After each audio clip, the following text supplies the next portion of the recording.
एक दिन नानू बाजार से एक छोटा सा सफेद खरगोश ले आए।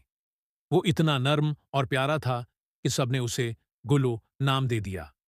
गुल्लो की गोल गोल आंखें, छोटे कान और गुलाबी नाक सबको दीवाना कर देती थी। गुल्लो दिन भर नानू के बाग में फूलों के साथ खेलता, तितलियों के पीछे दौड़ता और बच्चों के पैरों के पास छिप जाता।